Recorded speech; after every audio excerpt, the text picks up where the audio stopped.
안녕하세요. 책안틀입니다. 이번 영상에서 들려드릴 작품은 김살롬의 작가님의 기후입니다. 내가 13살 동생이 두도를 맞은 날 아버지는 장기수로 복역을 하게 되고 어머니는 이듬해 가출을 합니다. 15년 후 아버지는 모범수로 선정되어 사흘간의 규율을 얻어 집에 오게 되는데요. 부성애와 모성애를 상실한 채 외할머니 밑에서 어렵게 자란 자매는 어떠한 모습으로 성장했는지 작품 속으로 함께 들어가 보겠습니다. 귀휴. 김살롬의. 진료실 맞은편 벽에다 허브 주머니를 걸었다. 출근길에 하나 챙겨왔다. 아버지 말씀대로라면 허브 포프리에선 라벤더 향이 날 것이다. 피로 회복에는 라벤더 향이 최고라네. 그래서 라벤더 향은 이렇게 주머니로 만들어 가져왔지. 귀유하던 날 허브 주머니들을 내려놓으며 아버지는 그렇게 말했다. 최근 몇 달은 허브 농원으로 노역을 나간다고 했다. 그곳에서 손수 가꾸고 말린 라벤더와 다른 몇 가지 허브를 선물로 가져온 것이다. 출력팀 조장으로 뽑힐 만큼 모범수로 인정받고 있다고도 했다. 하지만 나는 그 향을 제대로 맡을 수가 없다. 비염으로 코점막이 부풀어 올라 후신경을 방해하기 때문이다. 구수하게 뜸드는 밥 냄새를 놓쳐 압력솥에 밥을 여러 번 태워 먹었다. 세숫비누 거품을 내면서도 스킨 로션을 바르면서도 피부에 닿는 촉감만으로 그 향을 상상할 때가 많다. 어쩌다 컨디션이 좋은 날 은밀한 침대 속에서 그의 땀 냄새라도 맡게 되면 날아오를 것 같은 쾌감도 쾌감이지만 아직 후신경까지 망가지지는 않았음에 안도하곤 했다. 온몸으로 뿜어낼 포프리 향이 내가 그에게 줄 수 있는 마지막 선물이다. 진료실에 들어선 그가 가운으로 갈아입으려다 말고 무슨 냄새지? 좋은데 라고만 말해도 내 의도는 성공적이 될 것이다. 아버지가 주신 허브 향으로 그에게 권하는 나만의 이별, 그리 나쁠 것도 없다. 비염 앓는 내 근황을 모르는 아버지는 사흘간의 규유 동안 줄곧 허브향에 대해 이야기하곤 했다. 너무 길었던 부성부제의 기간, 그 공백만큼의 미안함과 어색함을 지우려 괜히 많은 말을 하셨을까. 그곳 생활 리듬하고 달라서 그런지 자꾸 졸음이 오네. 이 포프리 냄새 한번 맡아봐. 휴가 날짜 잡히기 전부터 조금씩 뜯어 말린 거다. 라벤더 향이 너희들에게 어울릴 것 같아 그것만 가져왔어. 악취 제거는 기본이고 심신 안정에 그렇게 효과가 있다네. 향기요법이라고 들어봤지? 향기가 사람 마음까지 순화시킨다잖아. 스트레스가 많은 젊은 층에겐 라벤더 향이 어울린대. 졸린 눈을 껌뻑이면서도 아버지는 쉴 새 없이 말했다. 졸음을 쫓아낸 아버지는 기어이 장식장을 완성했다. 거울만 달면 화장대로도 쓸 수 있는 다용도 장식되었다. 귀유 첫날, 아버지는 좁아터진 아파트 복도에서 미니 장식장을 만들고 있었다. 15년이나 늦은 이니의 생일 선물이었다. 말린 라벤더 주머니를 그 위에다 올려놓으며 아버지가 말했다. 이니와 너 심심할 때 허브향 맡아봐. 피로 회복에 좋다니 불어 피하지는 마라. 나는 아버지, 전 냄새를 제대로 맡을 수 없어요 라고 속으로만 답했다. 그는 아직 돌아오지 않고 있다. 점심시간을 30분이나 넘겼다. 피부과 전문의 이강도라는 책상 위 명패만이 그의 빈자리를 대신한다. 진료실의 벽시계는 벌써 2시 반을 넘어섰다. 그를 용서했다는 말은 위선이다. 사리를 완전히 잠재우지 못해 여전히 혼란스러운 내가 보인다. 나라는 향을 밟고 그가 지나간다. 냄새를 맡지 못하는 나는 밟히는 고통을 느끼지 못한다. 하지만 고통을 느끼지 못한다고 아프지 않은 것은 아니다. 그럴수록 그에 대한 내 감정은 풀어져야 한다. 이런 마음으로 아버지가 준 포프리를 병원으로 갖고 왔다. 하지만 사람의 감정을 순화시킨다는 허브 포프리도 아직까지는 내 사리를 완전히 누그러뜨리지는 못한다. 담백하게 떠날 수 있어야 한다고 스스로를 단속하고 또 단속한다.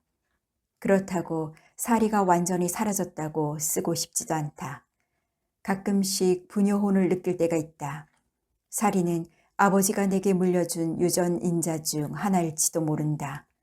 내 몸속 그 DNA는 나선형 또아리를 들고 앉아 하루에도 몇 번씩 혀를 날름거린다. 창밖으로 시선을 고정시킨다. 창에는 다이아몬드 모양의 창살이 덧대 있다. 투명한 창을 방해하는 저 창살도 걷어내고 싶다. 한 겹 넘어 또 다른 한 겹이 모든 것의 문제구나. 부질없는 생각이 스쳐 지나간다. 걷어내지 못한 채 머뭇거리는 그 일상의 시간에 작은 틈이 생기고 그것은 때로 걷잡을 수 없는 큰 구멍이 되기도 한다. 대개 이 시간쯤 창을 내다보면 점심 식사를 끝내고 돌아오는 그의 모습을 볼 수 있다. 백화점 모퉁이를 돌아 느티나무 그늘 밑 사람들을 헤치고 오는 그의 걸음새엔 피로와 실증이 교차로 묻어나곤 했다. 환자들이야 기다리든 말든 느긋한 걸음새로 스마트폰에다 눈을 고정시킨 채 휘적휘적 걸어오고 있어야 할 그가 오늘은 아직 보이지 않는다. 시내에서 누군가를 만나야 할 때 사람들은 블루백화점 옆 큰 나무 아래를 최적의 약속 장소로 꼽는다. 그 노고수가 느티나무인지 은행나무인지 따위에는 별 관심이 없다. 큰 나무로 통용되는 이 느티나무는 백화점의 부소속처럼 사람들에게 친근한 약속 장소가 되어주고 있다. 느티나무 그늘 주변엔 청춘 남녀들로 가득하다. 벤치에 앉았든 나무 밑을 서성이든 그들 대부분의 손에는 스마트폰이 들려져 있다. 인터넷 검색을 하거나 타인의 소셜미디어를 순례하거나 그도 아니면 카톡 문자를 주고받을 것이다. 덜어는 폰 카메라를 뻗어 주변 풍광이나 자신 또는 친구들의 얼굴을 찍어대기도 한다. 창을 통해 보이는 그들 표정은 6월 햇살만큼이나 밝고 환하다. 그 환한 얼굴들 위로 맑은 수제비처럼 핏기 잃은 이니의 얼굴이 겹쳐진다. 이니는 부활을 포기한 병든 알처럼 유치장 바닥에 웅크려 있었다. 짬을 내서라도 오후엔 다시 피해자를 찾아가리라.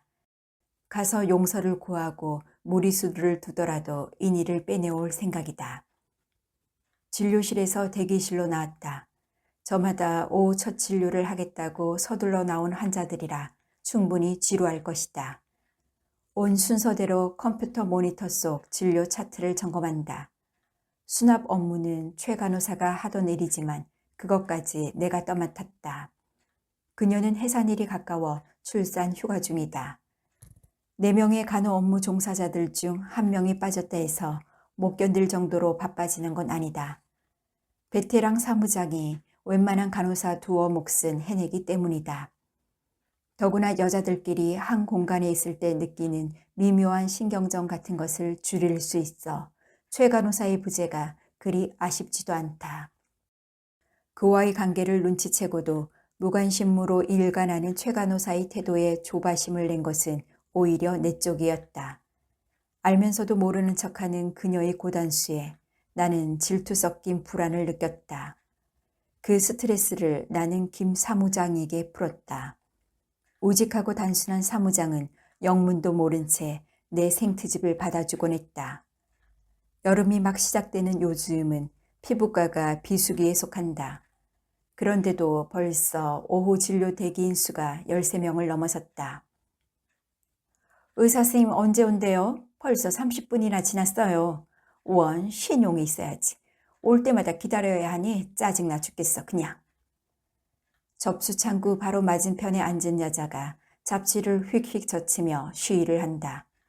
화장독이 심해 오른쪽 광대뼈 부위에 흑비증이 심한 여자이다. 대기하고 있던 환자들이 여자와 간호 데스크를 번갈아 쳐다본다. 여자에게 보내는 눈빛은 동조의 의미이고 간호 데스크 쪽에 보내는 눈길은 의사에게 어서 재촉이라도 해보라는 제스처이다. 대기자들의 응원의 눈빛을 읽었는지 여자는 다시 떠들어댄다.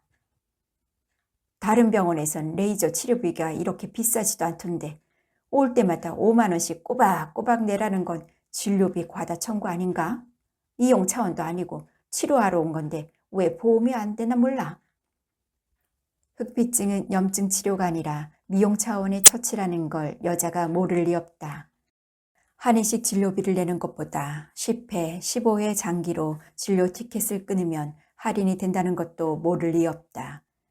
저런 사람들 대부분은 한 병원에 오래 다니질 않는다. 소위 병원 순례자이다. 이 병원 저 병원 다니길 좋아하는 사람들은 의사의 성실성 유무와는 상관없이 병원이나 의사를 잘 신뢰하지 않는다. 다만 이 병원에 오는 한 진료비를 좀 깎아달라는 시위쯤으로 이해하면 된다. 사흘간의 규율을 끝낸 아버지는 그곳으로 다시 돌아갔다. 짧디 짧은 휴가였다. 아버지가 규휴 대상자라는 교도행정가의 전화를 받고서야 나는 그런 제도가 있다는 것을 알았다. 교도소 밖으로 나와 일정 기간 허락된 자유를 누리는 것, 그것이 규휴 제도의 표면적 의미였다. 특별 사면을 받지 않는 한 아버지가 그곳에서 나올 일은 없을 줄 알았다. 아버지가 모범수로 선정되었다는 사실 자체가 믿겨지지 않았다. 벌써 일주일이 지났건만 마음껏 아버지를 받아들이지 못해 내내 마음에 걸렸다. 원망 섞인 회한과 감정적 연민이 교차되는 시간이었다. 아버지는 법이 용서하기에는 너무 엄청난 모종의 살인사건의 주범자이다. 내가 13살 때였다. 어릴 적이리라 자세한 내막을 모른다고 변명하고 싶지는 않다. 6학년 나이면 세상 돌아가는 웬만한 이치는 깨칠 수 있으니까.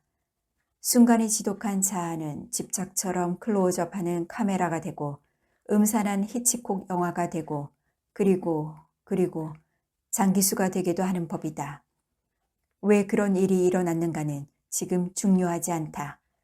다만 나는 아버지를 둘러싼 우리 가족의 정직한 실존에 대해서만 얘기하고 싶을 뿐이다. 혈연을 빙자해 비논리적으로 아버지의 무죄를 설득할 만큼 나는 어리석지도 않다. 당연히 아버지는 죗값을 치러야 한다. 내가 떠나고 없어도 의사의 권위를 어떻게 써먹어야 하는지를 잘 아는 그에게는 별다른 변화가 없을 것이다. 언제나 환자를 한 발 앞서는 그 능숙한 언변도 그대로일 것이다. 마치 예상한 것처럼 작은 흔들림조차 없이 내가 빠진 자리를 나보다 몇 배쯤 싱싱한 인물로 대체할 것이다. 어쩌면 나를 처음 만났을 때의 코미디 같은 기억이 떠올라 토요일 하루쯤 아예 병원 문을 닫은 채 추풍령 휴게소를 서성일지도 모른다. 몇 년 전 나는 어떤 이유로 눈발이 흩날리던 추풍령에 있었다. 그렇구나. 이니와 나를 버리고 간 엄마가 그곳 가까운 소도시에 산다는 정보를 입수하고 찾아가던 길이었다.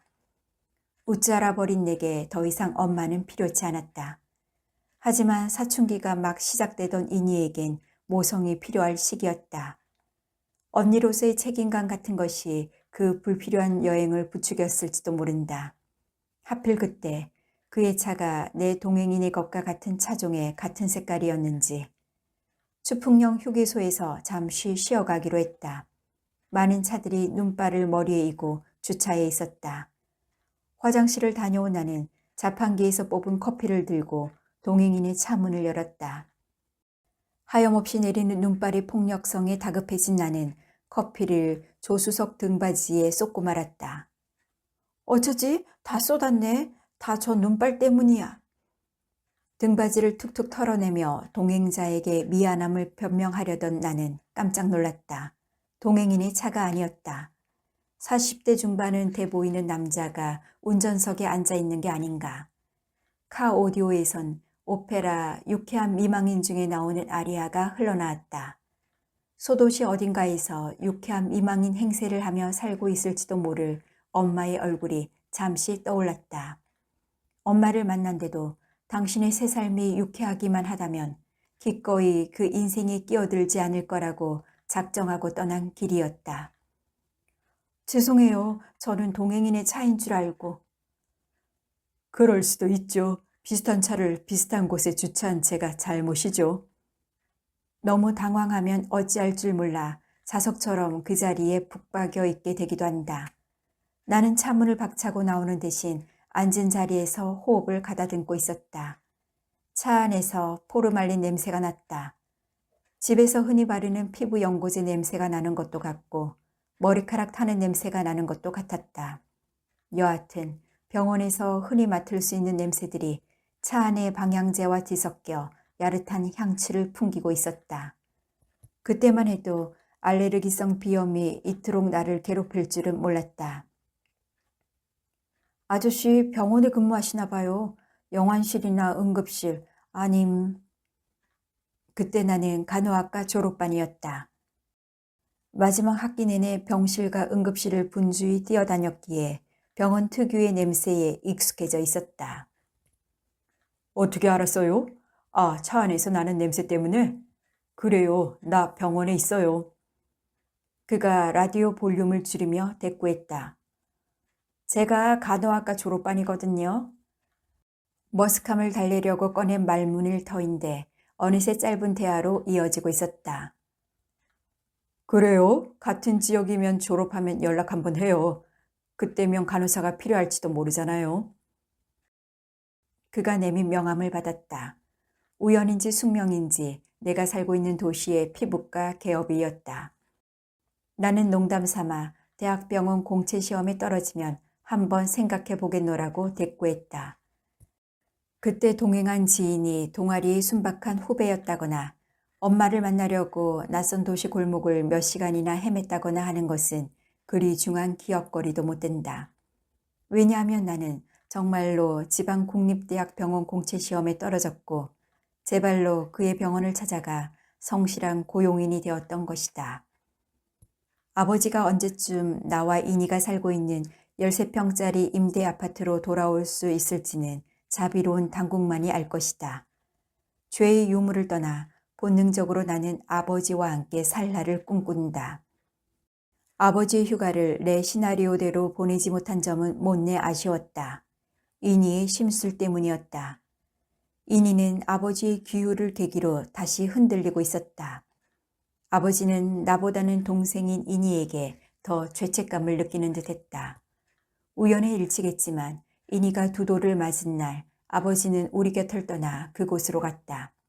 면회를 하는 둥 마는 둥 미적대는 엄마는 그 이듬해에 집을 나갔다. 외삼촌과 동업으로 꾸리던 아버지의 가구 공장은 자연히 외삼촌네로 넘어갔다. 삼촌은 나에게 니들 살 걱정은 하지 말아라 라고 했다. 삼촌의 그 말은 그야말로 딱 연명할 만큼만 우리를 보조한다는 뜻이었다. 갓 중학생이 된 나와 10살 아래인 이니는 곧장 10평이 조금 넘는 임대 아파트로 옮겨졌다. 겨우 주고받는 몇 마디의 말과 또래들이 지니는 평균의 재롱이 제 가진 것의 전부였던 이니는 우리를 돌본다는 명목하에 같이 쫓겨나온 외할머니가 키웠다. 외할머니가 없었더라면 이니와 나는 전국의 고아원을 떠돌았거나 최악의 경우 앵벌이로 유년을 보냈을지도 모른다. 할머니는 삼촌에게 타협안을 제시했다. 이 아파트에서 애들과 이렇게 사는 것은 만족한다. 애미 애비 곁에 없는 것들이 호사를 바란다는 것도 우습고 다만 가구 공장의 반은 명의 애비 것이란 걸 잊지 말아라. 애비는 언제 나올지 기약도 없고 명의가 크거든 늘린 재산의 일부를 넘겨줘라. 그때까지는 생활비와 학비로 굶지 않을 정도로만 다오. 삼촌은 미숙하기만 한 할머니의 타협안을 선심 쓰듯 지켰다. 굶지 않을 정도의 생활비 때문에 나는 쑥쑥 크는 키를 원망하며 짧아진 교복에 소매뿌리를 잡아당겨야만 했다. 이니는 낱개로 포장된 네모난 아이스크림을 10살 때 처음 먹어봤다. 외할아버지 제삿날 외사촌들이 적선하듯 던져준 그 맛을 잊을 수 없었다고 했다. 결핍이 병이 되었는지 사춘기를 맞은 이니에게 도벽이 찾아왔다. 처음엔 중학생이나 된 아이가 먹을 것 때문에 도둑질을 한다는 게 믿어지지 않았다. 방과 후 학교 근처 편의점에서 콘 아이스크림을 훔치다 들켰다는 연락을 받고 나는 이니 학교에 불려갔다. 보호자 자격으로 학교를 드나들기엔 쑥스럽고 서글픈 20대였다. 상담교사와 마주 앉은 이니는 죄책감 같은 건 있지도 않다는 듯 심드렁한 표정을 지었다. 왜 그랬니? 상담교사를 겸임한 보건선생님이 물었다. 나도 잘 몰라요. 아이스크림이 탐나서 그런 것도 아니에요. 그냥 손이 그것을 집었어요. 들킨다는 생각조차 안 해봤어요. 정말 왜 그랬는지 묻는다면 이유를 모르겠어요. 이니의 말은 진심이었지만 듣기에 따라 건성으로 들릴 수 있었다. 선생님은 더 들어볼 것도 없다는 듯 볼펜을 톡톡 두드리며 나를 쳐다보았다. 한 번은 반성문으로 끝내겠어요. 이런 일이 또 생기면 퇴학까지도 당할 수 있어요. 보호자로서 관심을 좀 가지세요. 이니의 도벽이 동생을 보살피지 못한 내 탓이라고 선생님의 성가신 표정이 말해주고 있었다. 할머니가 돌아가신 것은 이니의 도벽이 병이라는 것이 판명되고 난 직후였다. 상담이는 이니가 감정장애를 앓고 있다고 했다. 흔히 월경전 증후군이라고 알려진 이 증세는 월경 일주일 전후에 나타나는 일종의 히스테리였다. 우울, 불면, 흥분을 동반하거나 심하면 도벽, 과음, 과소비로 나타난다고 했다.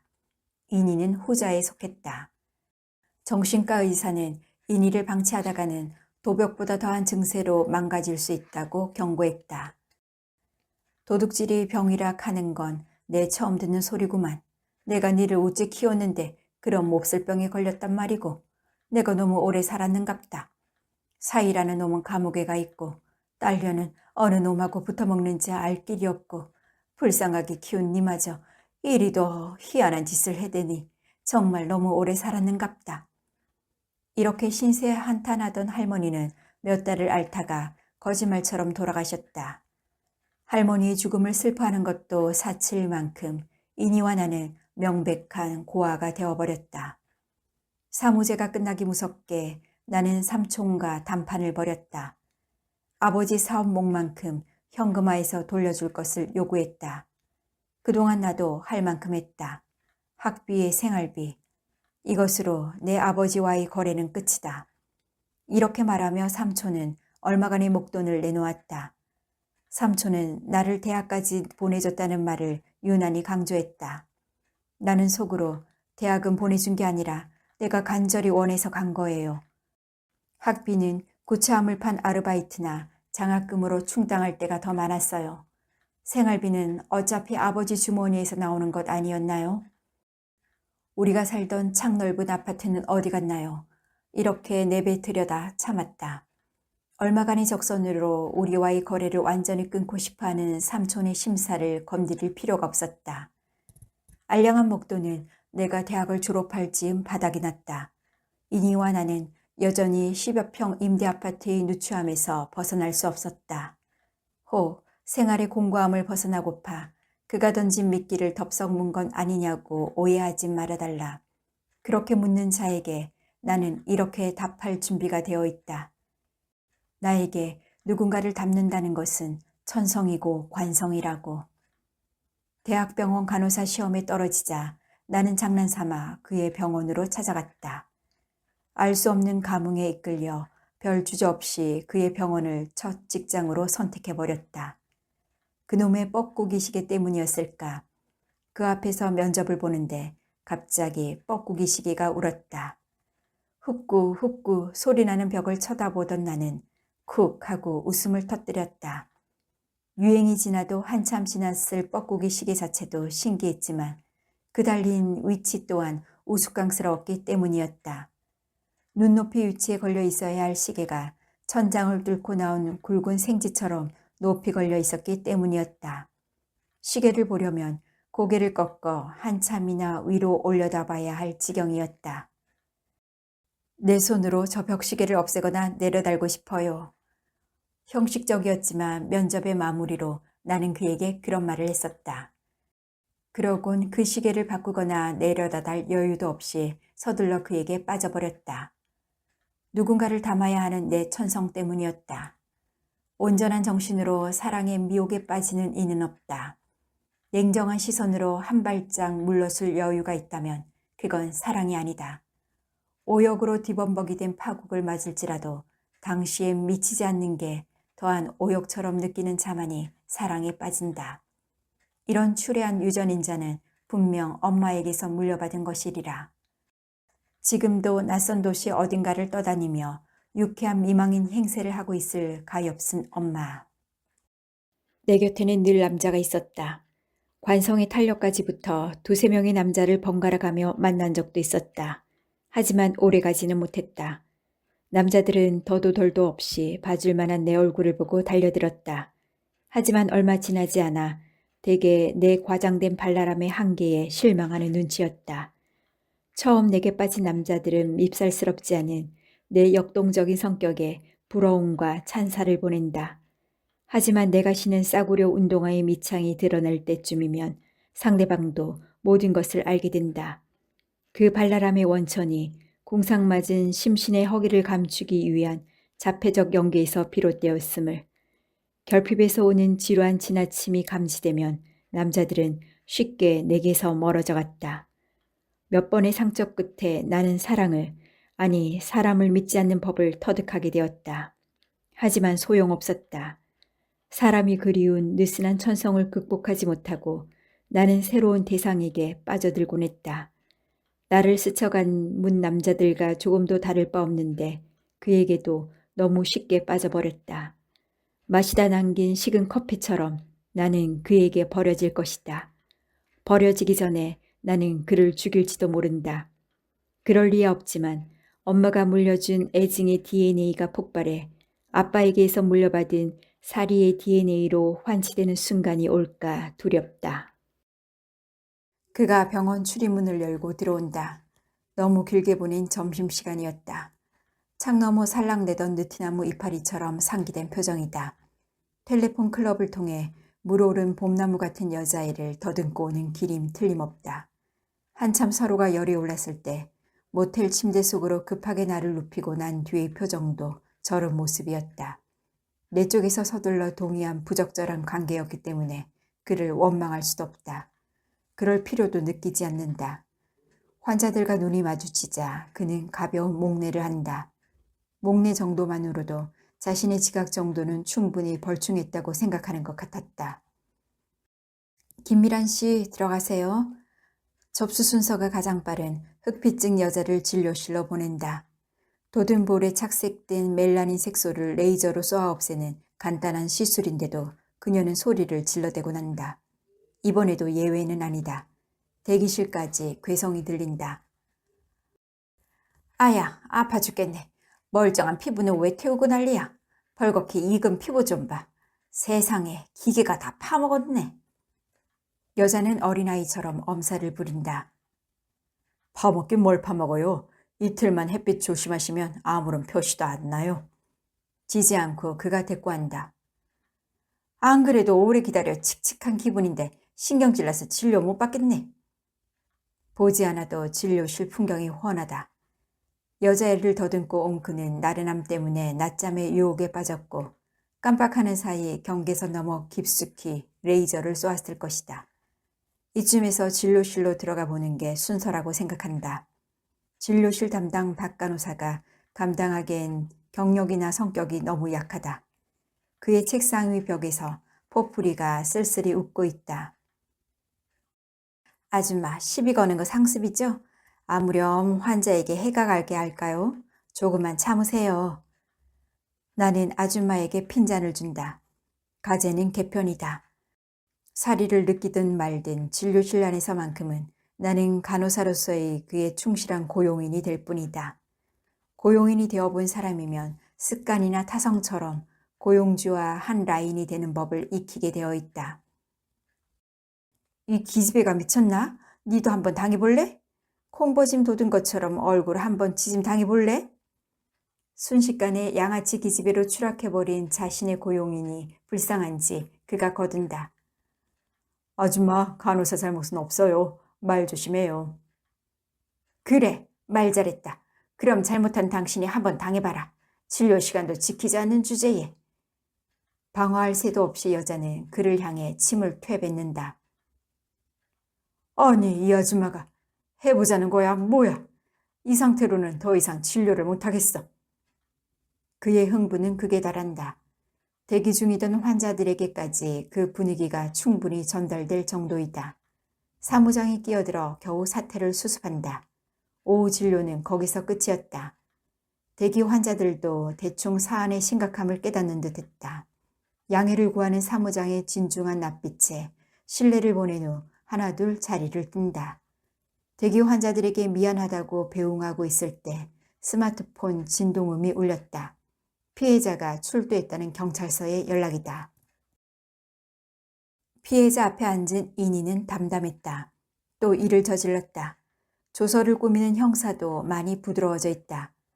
아무리 상습범이라도 그것이 병인 이상 그도 동정을 베풀 준비가 되어 있다는 뜻일 게다. 형사는 의사의 소견서를 피해자 앞으로 내민다. 이 아가씨 병이에요. 훔치고 싶어서 훔치는 게 아니라 그냥 훔치는 거예요. 형사가 피해자 보란 듯이 소견서를 앞으로 내밀었다. 알고 있어요. 며칠 전에 옆에 있는 언니가 찾아왔었어요. 그리고 담당 의사도 전화를 했더군요. 치유 단계에 있다니까 돕고 싶어요. 나도 이만한 딸을 키우고 있는 엄마예요. 나쁜 쪽으로 생각하고 싶지 않아요. 그때는 사람들이 많이 몰려드는 바람에 제정신이 아니었어요. 치유되기를 바랄 뿐이에요. 아주머니는 의외로 쉽게 합의를 해준다. 합의할 것도 없다. 얼마간의 위로금을 내미는 나에게 지갑을 되돌려 받았는데 뭘 그러느냐며 한사코 마다한다. 인희는 백화점 세일 기간에 붐비는 틈을 타 고객의 지갑을 슬쩍했다. 절도 현행범으로 들킨 게 벌써 4번째이다. 들키지 않은 것을 감안한다면 제법 많은 물건이나 지갑에 손을 댔을 것이다. 용케 전과자가 되지 않은 것은 병이라는 의사의 소견서가 뒷받침됐기 때문이다.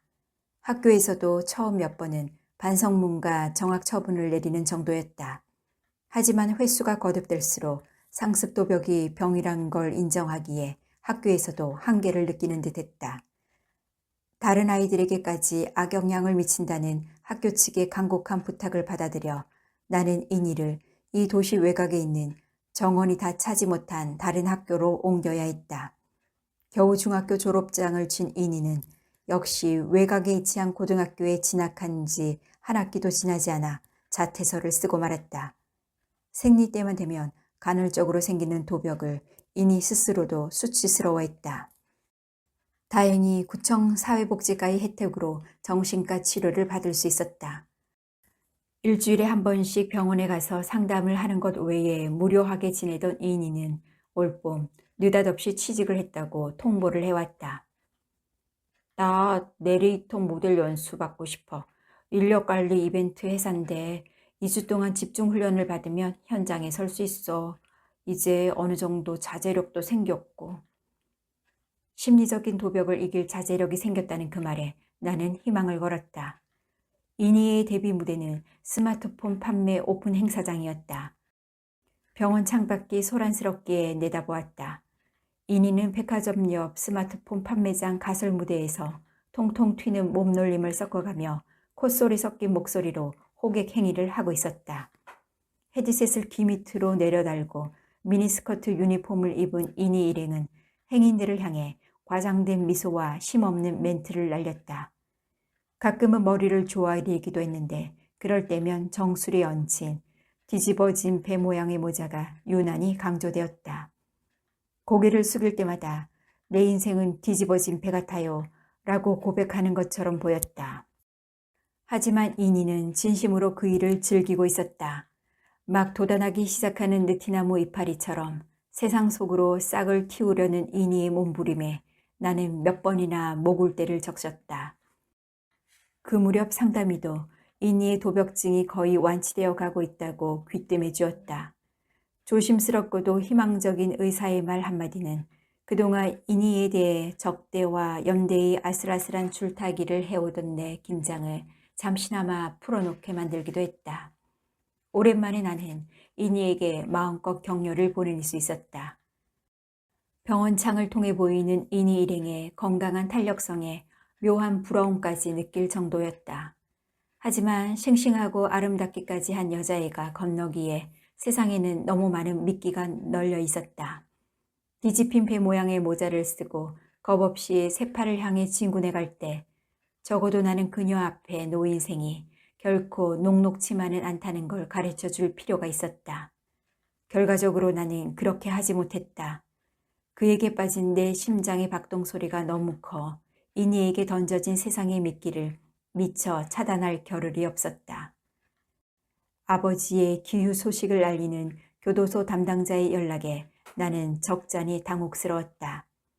이니와 나는 숱한 고비를 넘기며 애비 없는 유년기와 사춘기를 건넜다. 부성의 정도는 무시해도 될 만큼 커버린 우리에게 아버지의 기유라니 예정에 없던 일에 기쁨보다는 당혹감이 앞섰다. 이니에게는 어떻게 설명해야 하나. 저때 무렵 아버지의 허리춤을 놓았던 이니에게 부성의 실체는 너무 막연한 것이었다. 마찬가지로 모성 역시 인정하려 들지 않았다. 사춘기를 지나는 상처의 하수관에 부성이나 모성에 대한 기대 같은 것을 가장 먼저 흘려보내려고 작정한 건지도 몰랐다.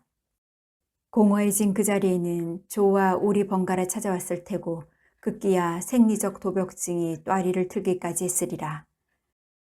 어린 이니와 내게 아버지 면회를 자주 할 수 있는 기회가 있었더라면 어땠을까. 미성년자에게는 보호자 없이 제소자를 만나는 게 허락되지 않았다. 할머니는 손녀 둘을 건사하기도 힘겨웠기에 면회할 엄두조차 못 냈다. 그것은 핑계일 것이다. 삼촌의 무언의 압력에 할머니는 굴복했을지도 모른다. 할머니도 나름대로 기회를 만들기는 했다. 엄마가 가출한 지 얼마 뒤였다. 혜미가 집 나갔다는 건 박서방한테 알려야 안 하겠나. 나중에라도 원망 돌아올까 겁난다. 애들 데리고 한번 댕겨올란다. 할머니가 삼촌의 눈치를 봐가며 말했다. 집 나가면 아주 나갔겠어요? 언젠가는 누나도 돌아오겠죠. 아무리 늦어도 차영보다는 더 빨리 집에 올걸요. 삼촌은 아버지의 오랜 감옥행을 비꼬았다. 피레미 같은 새끼들 두고 지가 가면 어딜 가겠소? 괜히 자영 알아서 좋을 거 없으니까 엄만 그냥 있어요. 자영한테는 내가 한번 갔다 오지 뭐. 삼촌이 정말로 아버지를 만나러 가기는 했다. 잘은 모르지만 제소자를 위문하러 가서 사업을 자신에게 일임한다는 아버지의 동의를 얻어왔다고 보는 편이 맞을 것이다. 아버지가 기유하던 날 퇴근한 나는 평상심을 잃을까 봐 현관문 밖에서 한참이나 호흡을 가다듬어야 했다. 집 안으로 들어서자 초로의 남자가 서성이는 게 보였다. 수척하고 볼품없이 마른 아버지는 주방에서 분주했다. 병원을 비울 수도 없는 상황이라 마중조차 나갈 수 없었다. 사회복지과 쪽에 미리 현관 비밀번호를 알려놓은 터였다. 교정교도관이 집까지 동행하는 게 원칙이라는 소리를 들었기 때문에 굳이 호들갑스레 맞을 일도 아니었다. 15년 만에 부녀 상봉은 생각보다 담담했다. 아버지라고 부르기엔 눌러놓은 회한과 슬픔이 컸기 때문에 나는 몇 번이나 목소리를 가다듬어야 했다. 뭐 하고 계신 거예요? 나도 모르게 아주 느리고 침착한 말투가 튀어나왔다. 아버지라는 말은 나오지도 않았다. 집을 쉽게 찾을 수 있더구나. 내 삼촌이 가르쳐줬다. 삼촌도 많이 늙었더구나.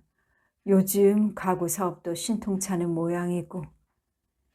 아버지는 대답 대신 딴소리를 했다. 아버지는 미역국을 끓이고 있었다. 이니를 위한 늦은 생일상이었다. 이게 이니 생일 미역국이다. 라고 차마 말하지 못하는 당신 마음을 나는 안다. 그때까지 이니는 들어오지 않았다. 이니의 귀가는 점점 늦어지고 있었다. 아버지가 그곳으로 떠나던 날이 이니의 두 번째 생일이었음을 당신은 기억하고 있었던 것이다. 그 사실이 예리한 칼날 같은 죄책감이 되어 아버지의 갈비뼈 어디쯤을 찌르고 또 찔러댄 모양이었다. 귀유 기간 동안 아버지의 제1과제는 이니의 생일상 마련이라도 되는 듯 아버지는 온 정성을 다했다. 들깨가루를 넣은 미역국과 푸른 시금치나물, 먹다 남은 김치 등이 생일상 메뉴로 차려져 있었다. 아버지는 구석에 밀쳐둔 케이크 상자까지 꺼냈다. 케이크 위에는 허브가루가 뿌려져 있었다. 그곳에서 가지고 온 레몬밤 허브를 좀 뿌렸다. 나는 무뎌진 내 후각을 잠시 원망했다. 아마 케이크에서는 상큼한 레몬 향이 퍼져나갈 것이다. 생일상이 식어갈 즈음 이니가 들어왔다. 단 사흘간 허락된 아버지의 외출이 부녀간에 함께하는 것을 의미한다는 것을 알았을 때 이니는 차라리 집에 들어오지 않겠다고 했다. 나 죽는 꼴을 보고 싶거든 그렇게 하라고 맞받아친 게 걸렸던지 이니는 내 눈치를 살피며 들어왔다. 아버지가 차린 생일상을 애써 무표정하게 쳐다보던 이니가 말했다. 이게 뭐야? 그리고 이건 또 무슨 냄새야? 이니는 밥상과 케이크를 번갈아 쳐다보았다. 이니는 나를 향한 질문의 형식을 빌려 아버지에게 독화살을 날렸다. 아버지는 아무 말이 없었다. 어서 빨리 저기를 거두고 10여 년 만에 보는 막내딸이 당신의 손수 차린 생일상 앞에 앉아주기만을 바랐을 것이다. 너 먹으라고 손수 미역국을 끓이셨어. 같이 저녁 먹자. 내 말이 끝나기도 전에 이니는 식탁 위를 자신의 팔꿈치로 확 밀어버렸다. 미역국 건더기가 시금치 나물에 엉겼다. 찌든 김치가 내 몸방 케이크 위를 뒤덮었다. 김치 보시기는 저만큼 나동그라져 사금파리로 빛났다. 전쟁터가 따로 없었다. 폐잔병들이 흘리고 간 유류품처럼 방바닥은 엉망이었고 선열 같은 김치 국물이 벽 아래로 흘러내렸다. 제발 힘들게 하지 마. 그동안 대게 미역국 없이 잘만 살았어. 이제 와서 이딴 게 무슨 소용이야? 언니는 이 국 먹을 수 있어? 물론 제정신으로 그 국을 떠먹지는 못할 것이다. 100번 이니를 이해한다. 이니의 분노는 결코 아버지를 향한 게 아니었다. 애비 없이 지난한 시간을 견뎌온 자신과 팍팍하기만 한 세상에 대한 울분이었음을 나는 안다. 그것을 알고 있을 아버지 또한 말이 없었다. 태어나 처음으로 아버지의 눈물을 보았다. 부성을 거스리지 못하는 저 회한의 눈물. 그날 밤 아버지는 한숨도 눈을 붙이지 못했다. 좁은 아파트 복도 난간에 기대어 입무성해지는 6월의 플라타너스를 하염없이 바라볼 뿐이었다. 기후 마지막 날 결국 이니는 집에 들어오지 않았다.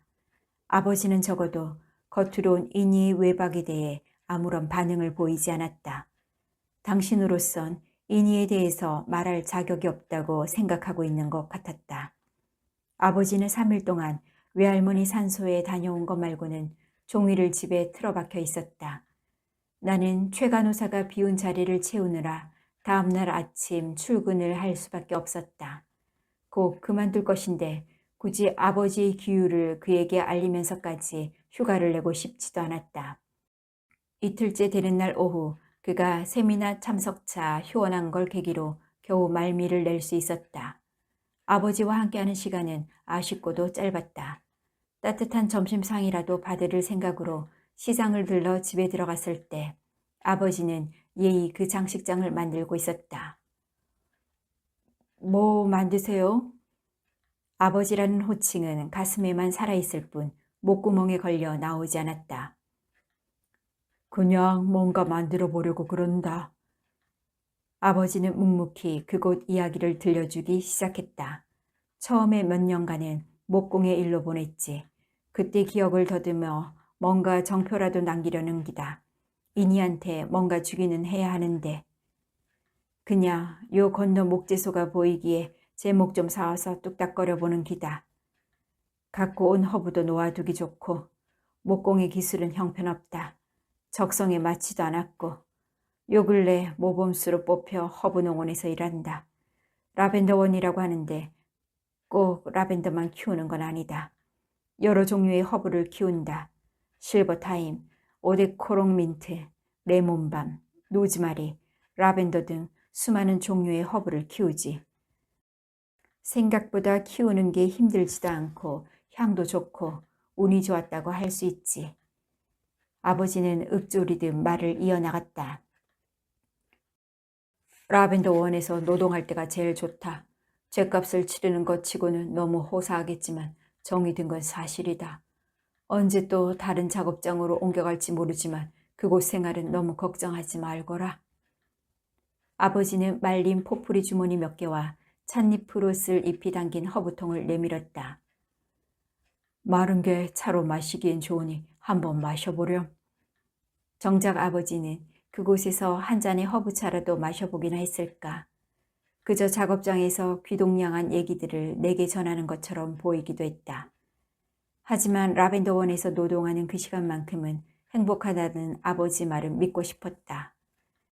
격리된 생활을 너무 오래 한 탓인지 그리운 것도 아쉬운 것도 없는 사람처럼 아버지는 사흘 동안의 기후를 보내고 편안히 그곳으로 되돌아갔다. 아버지가 떠난 다음 날 나는 이니를 다그쳤다. 너 어디서 자고 왔니? 그것도 몰라. 그냥 어떤 놈하고 잤어. 제법 됐어. 눈치가 빠르다면 내가 아르바이트 하는 것도 알고 있었을 텐데. 이니는 아무렇지도 않게 대꾸했다. 그게 무슨 소리야? 내레이터 모델에서 밥벌이가 될 것 같아? 그것 말고도 여행 도우미로 뛰고 있어. 적성에 맞아. 쉽게 말하면 출장 가는 유한남 따라가서 비 맞춰주는 것. 우리 회사가 따로 텔레폰 클럽이라고 만들어서 운영하고 있는데 나도 가입했어. 그만한 값어치도 없는 인간한테 빠져서 허우적대는 언니보다는 내가 더 솔직하지 않을까? 제발 좀 그 작자한테서 빠져나올 수 없어? 이니는 속사포처럼 쏘아댔다. 다 알고 있어. 더 상처받기 전에 빠져나와. 그 인간 어떤 인간인지 알아? 우리 텔레폰 클럽에도 등록돼 있어. 어제 세미나 있다고 서울 갔지? 그때 미연이가 동행했잖아. 이번이 처음도 아니야. 그런 인간이 뭐가 좋다고 헤어나지 못해? 정신 좀 차려. 얼굴을 들 수가 없었다. 그를 완전히 믿은 건 아니었다. 하지만 이니를 통해서 그에 관한 안 좋은 이야기를 듣는다는 건 수치였다. 이니는 아버지가 만들어 놓고 간 간이 화장대 의자에 앉아 오랫동안 눈물을 흘렸다. 그리고 오늘 도벽이 재발해버렸다.